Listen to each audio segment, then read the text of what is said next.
maybe you could share with us a little bit about what innovative things Giant Eagle has been doing, and then maybe you could answer this really simple question, what people with disabilities, employees with disabilities, have brought to Giant Eagle. First of all, thank you very much, John. There's one project in particular that we're working on. It's called the Career Transition Liaison Project. And just a little bit of history, Giant Eagle has been hiring people with disabilities for over 30 years. And I owe a lot of the credit to a man named Bingo, who really did the hard work in helping the company get over the biggest hurdle, which is its own fear of hiring people with disabilities, and that's of course what everyone has been saying so far. And so the work that I'm doing actually has become remarkably easy because once you get over the fear, and once you start thinking about people's abilities rather than their disabilities, everything else becomes much easier. So I really want to give credit to Dale and say that my work really is riding on his coattails.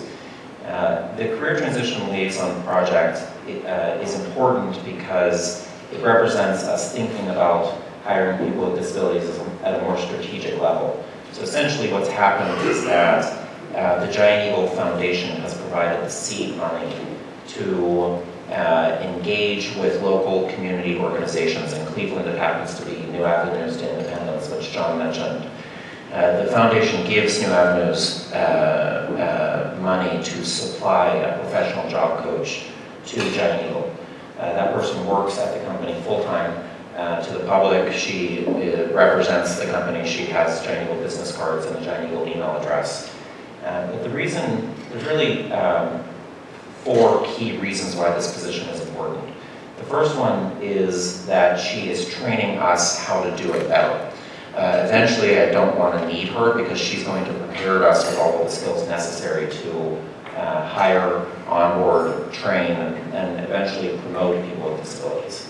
The second key benefit is, frankly, I find the disability services community to be rather complex, and there's a complex web of services to help people with disabilities. And she understands how the community works and relieves us of having to figure that out because she's essentially our liaison, as the name suggests.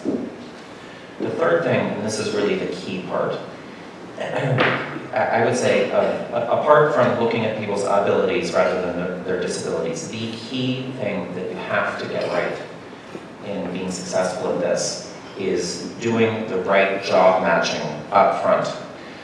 The worst thing that the company could do, and the worst thing that we could do for the candidate that we're talking to, is put them in a position that they're not going to be successful in, because then of course they'll be unsuccessful and leave after a short period of time. And so Deb does all of the work necessary to make sure that we are understanding what the person can do, working with our stores to make sure that the position that they're applying for is right, and then of course ensuring that the team leader is well equipped to help onboard the team member effectively. That's really, I would say, a recap of the project. The answer to your question about what is the one, what do they offer your company? What do they offer us? Your company? You know, Giant Eagle, we are so lucky to be privately owned, and the reason is because we have 4 key constituencies. Normally in a public company, you have to put shareholders first. But we are lucky enough to be privately owned and are able to put our shareholders actually last among our 4 key constituencies. Our first key constituencies are team members. Our second is our customers. Our third is the community. And the fourth, like I said, is the shareholders. The reason why that's so significant is because we don't believe that shareholders will win unless we get the first 3 right. And so, although everything that everyone is saying is totally correct about it making good business sense to hire people with disabilities, at Giant Eagle, we also fully recognize that unless we're helping the community, we are not running a good business. I personally think it's okay to say that too. So at the end of the day, case, we just wouldn't feel good about ourselves if we weren't helping the community. And I would say that's the key thing. Thank you, Jeremy. I'd like to move, well, you know what, I'd like to hear from everybody on the panel. So, Liz, could you share with us what hiring people with disabilities has brought to the companies that you own? Well, we're very small, obviously, and we're what I would call a neighborhood restaurant. We're very community-oriented. And so for us, as you just stated, it's a lot about helping the community and the neighborhood, introducing our neighborhood to people that they might not otherwise have a relationship with. We have Heather, Dave's daughter, who started out with us and talking what you said in one position, and as she got a little older and had some more challenges physically, we changed her to another position. And when she's not at work, people miss her. Where's Heather? You know. And then another one of our co-workers had a TBI, a traumatic brain injury from a car accident, and actually from my church family, my church. And so that community brought him into our life and during his recovery process. And they brought, you know, with that, you know, they come to the restaurant, they come to see Joe, you get more business out of it. And, you know, that's pretty simple. Good math, right? And you do feel good about it. And you get to see, well, for instance, with Joe, with the TBI, when he first started with us, he was allowed to work 2 hours a day, 4 days a week. And now he works 40 hours a week. We both grew, you know. Fantastic. Fantastic. And Gary, I really want my 3 minutes, so can you share with us the same answer to the same question, or your answer to the same question? Well, first of all, I have a disability. Okay? I'm going to announce it right up front. I'm a slow learner in a whole lot of areas. I can't build a rocket ship. I can't build an airplane. But I know how to read, and it might take me a little bit longer. So therefore, I'm a slow learner. That is what I heard from one individual in particular that we hired. I flat out asked him what his disability was. He told me he was a slow learner. I told him so much. He looked at me and he said, "But you've got a big company." I said, "Yeah, but I'm a slow learner. I can't build my rocket ship and I can't build my airplane." So that's really where I started off. In all honesty's sake, I have no one with disability that works for me. They might when they walk in the door. But I can tell you right now, they don't have a disability. Because most of my individuals that have been hired from CVS, from Koinonia, and Jesse, you have to help me out with the others, we have the number, okay? I bring them in, and how much can I grow you? Maplewood, I hired an individual 8 years ago, called him Little Bob, because I had a big Bob and a Little Bob. Little Bob was hard-pressed to put a bottle on the belt line in the right position, you know, pull up. Today, he does a number of different tasks. I've had him do plumbing for me, drywall for me. I've had him fix some motors on a car. I've had him do oil changes on our vans. I've had him do errands with my credit card, driving company trucks, driving company vans. So he has grown astronomically. I have an individual that I was told had severe autism. The number one worker that I have in our manufacturing plant, I will match him against anyone, and that includes me. Nathan has brought to us just an extraordinary amount of talent. So out of the 25 or 30 individuals that we currently employ, they don't have disability. We just have the inability to recognize as to what they bring forth. My youngest is 18 years old. She's a very attractive young lady, just graduated from high school. Every night, I require her to say goodnight to me, walk past my office, and if need be, walk into my office. And you might say, why? I have a number of young men that would love to go out with this young lady. And unfortunately, one of the things that you run into with those individuals with autism is they're very loving. Unfortunately, there's some individuals that maybe take advantage of it. And so I'm very protective over my youngest. So I told my fellow employees, that's my daughter. They get the hint. My eldest individual, I believe, is 52, just turned 52. He is the #1 quality control person that I have in our current distribution facility. He can see things that no one else can. So I question as to what his disability is. We have been very successful with the individuals that we have hired. I wish we were in a different location, to be quite honest with you. And the reason for that is because I would hire a lot more.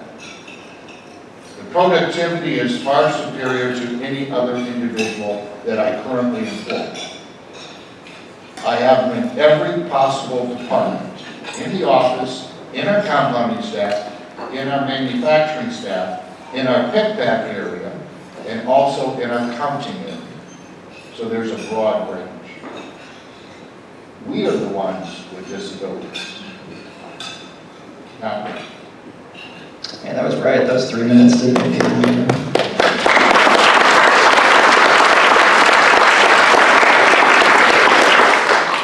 We'd like to take a moment and ask that the audience, if anyone has any questions, we have a 6'10" man standing in the back. Okay, he's not that tall, but he towers over everyone. With a microphone standing in the back.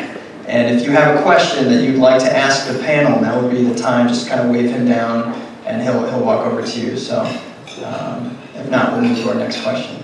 Okay. Well, if you do, just wave him down, and we'll make sure we slate you for the next question. So, Duane, I'd like to move to you since we kind of heard your answer to the first question. Oh, we have a question. Perfect. Thanks, Greg. Hello, Sheila Adams with Hattie Marlowe in Akron, Ohio.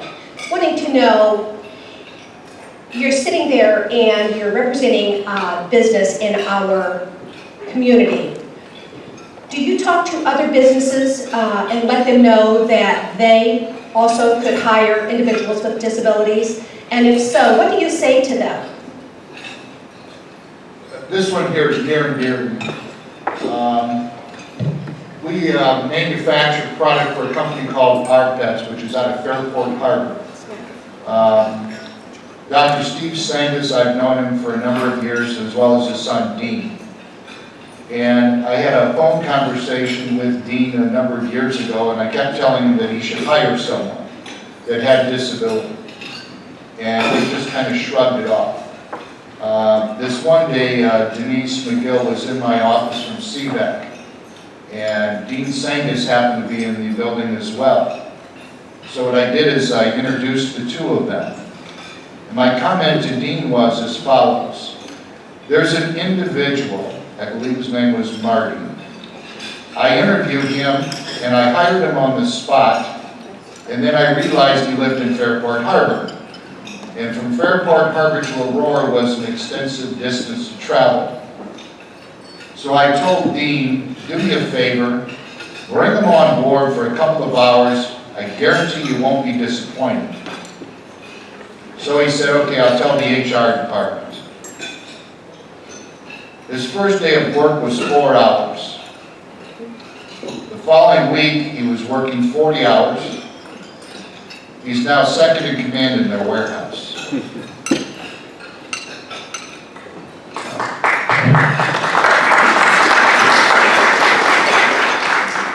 Any other questions from the audience?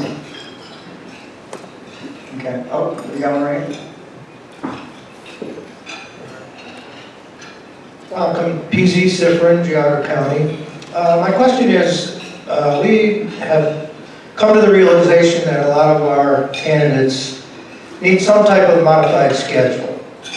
the traditional 40-hour work week can be a little too taxing, as well as the traditional part-time 25. I want to hear from one or all of you about your success at modifying work schedules or putting 2 people in a part-time job at maybe 10 hours a week, just so that we can keep the success going and match people to their stamina. I can talk about John Eagle. One of the constraints that we have, and certainly in Pittsburgh and Cleveland, is that many of our stores are represented by a union. And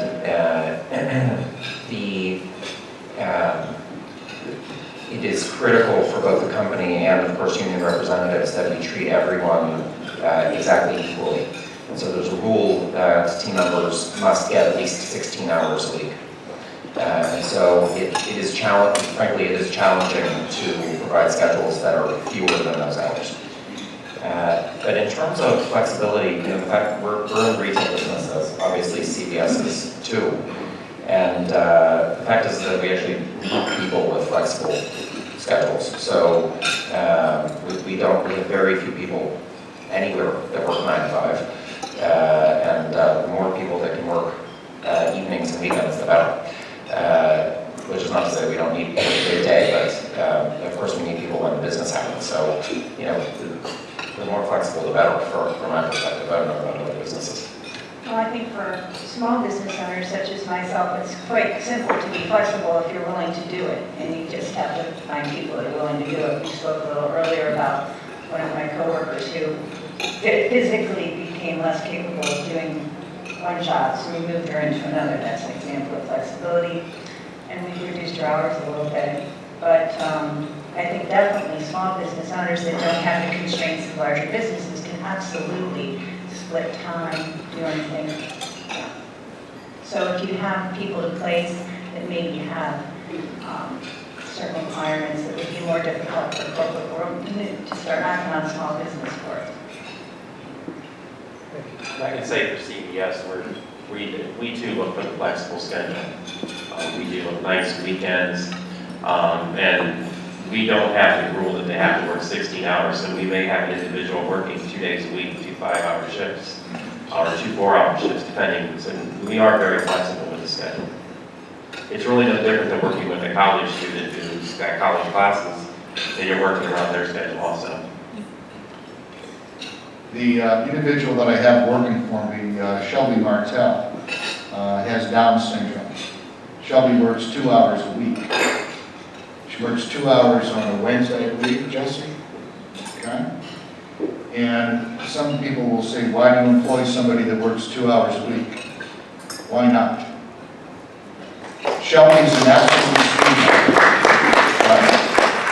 And here's where I'm going with it. In the plant, I had Shelby working in the plant. I transferred her over to our quick pour facility. She was working in the plant. We had some disruption within the facility. And, I yell a lot at people because I can. But in the plant, what would happen is that people would start an argument. And when Shelby was there, I happened to walk in one day, and I have, 50, 60 people at the plant. And somebody was screaming at somebody else. And what I heard really, it took me back. Simmer it down, Shelby's here. And all of a sudden, a silence came across the plant. And that silence was generated by this young lady that has such a beautiful smile when she walks in the door that you just have to love her. So even though she was only there for those couple of hours every week, it made people cognizant and aware that there was another individual there that didn't like that loud yelling going on. Shelby has told me the same. She looked at me and she said, "Senior, you yell too much." So when I'm around her, when I know she's there, I make it a point. Shelby, I promise I'm not yelling at today. Thank you. Do we have some more questions? Hi, everybody. My name is Louise Brenneman. That's what I'm talking about. And I'm a job developer at CVS, and I would just like to say thank you very much to the panel today. I worked with 3 out of the 4 of you, and everything that they're saying is true, and I can attest to that. But I wanted to ask you if you could just touch on the piece of the job coaching part. That's really, really important to help the businesses and the individuals be successful. What your experience has been with that. Free labor, to be quite honest with you. Right now, we have, I believe, three job coaches in with the crew that we have now. Is that correct? I have to keep referring to Justin, who's our HR manager. The job coaches are really important to get people started. I had an individual that was out of the workforce for almost 10 years and kind of regressed. And Brent was brought to me from Jason. And I told him, I said, we'll give him a shot. He was there for a couple of weeks, and I told Jason, you know, we're going to need a job coach a little bit longer, and the funding was an issue. But I said, I don't have anybody on staff right now that would be able to work with Brent for an extended period of time. So he was able to have Kobe as a job coach come in for a little bit longer. That was, I don't know, 6-7 months ago. Brent keeps progressing each and every week.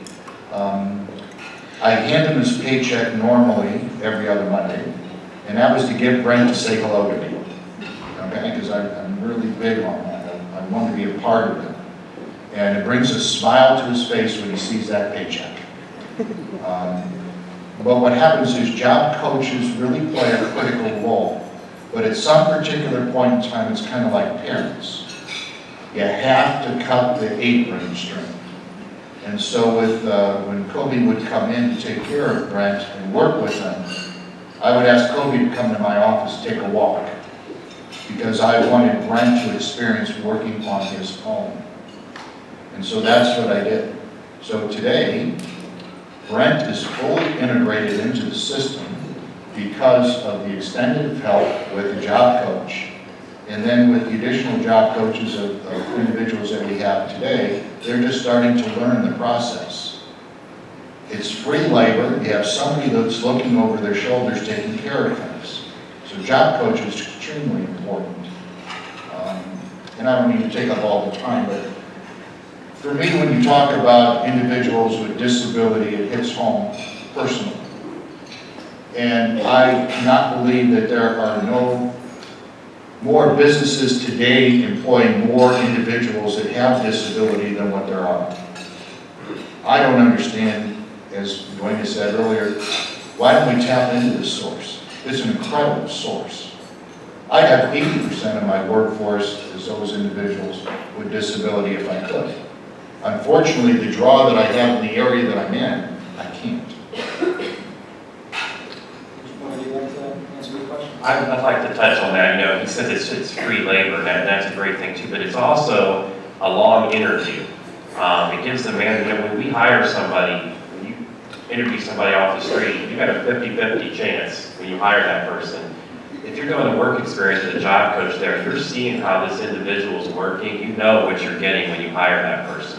And I think that's a huge, huge benefit because you're putting the money in to hire them. It's saving you money in the long run because you already know what kind of work you're going to get out of that person. And we work with the job coaches. I know Joe has worked very closely with CVS with the job coaches. And we train the job coaches so that they're able to help train that individual when they're in the stores doing that work experience. So for us, the work experience has been, it's a win-win situation all the way around in my book. The only thing I'd like to add about job coaches is it's not only critical when you hire someone originally, but also when sometimes issues present themselves where you need to sort of re-support a team member with a disability. So one example is, we'll hire someone into, let's just say, the produce department, and the team member with a disability and the team leader get very used to working with each other. They understand each other's challenges, and everything's fine. But it's just the nature of retail that store management teams move around a lot to various stores. And so as soon as someone might get comfortable working with another, with a colleague, we'll sort of pull the rug out from underneath them and move the team leader. It presents a real challenge for the team member with a disability who's not used to that person. So what we'll do is we will coordinate another job coach to come in. It might be a year after they were originally hired, to make sure that the team member has a chance to sort of relearn how to work with a new person.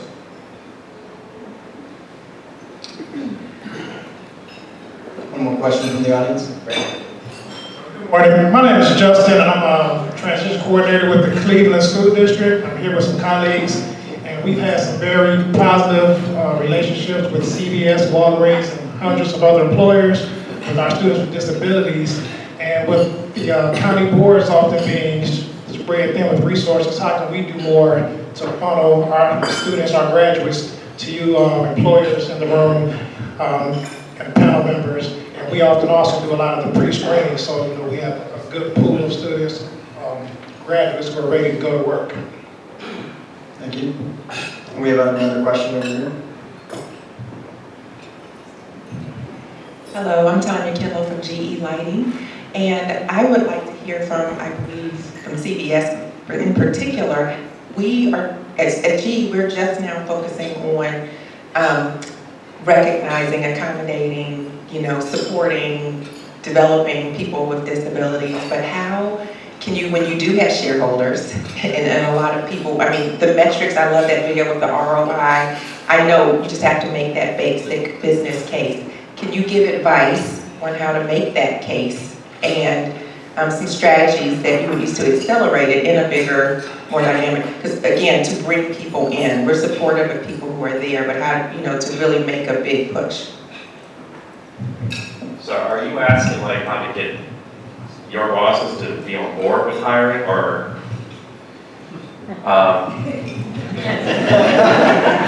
Well, to me, it's, you just got to show them the numbers. They are dependable. Have other businesses talk to them for you and tell them, how successful we've been with that.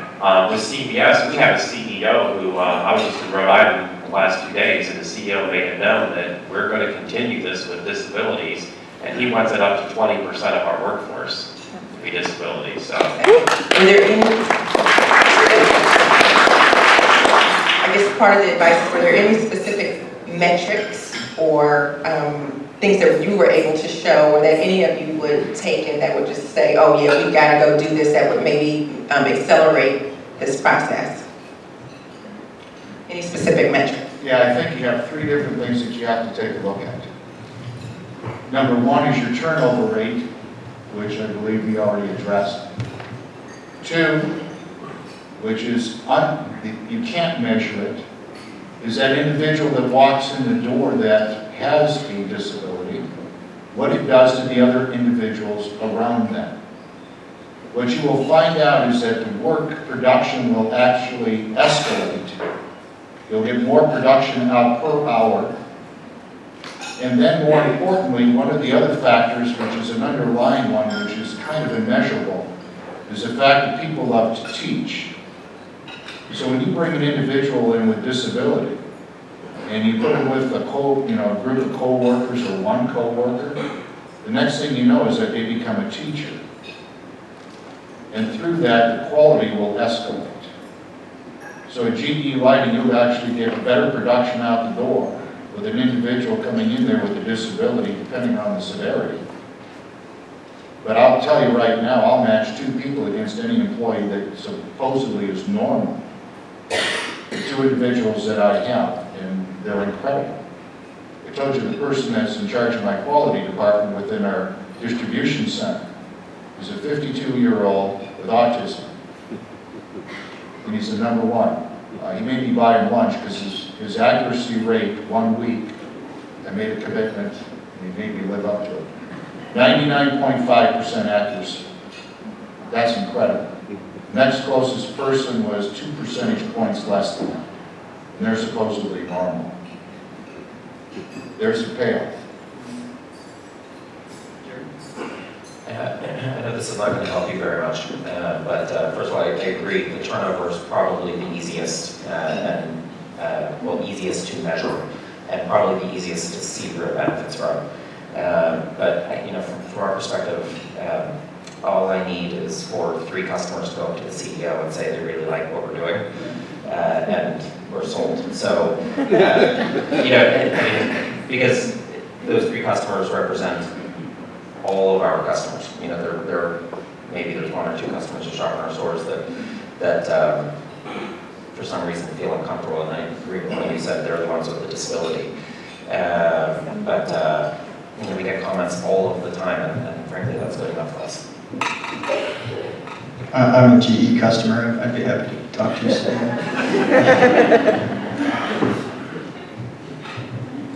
Hello, my name is Brian Johnson. I'm an employment specialist with the company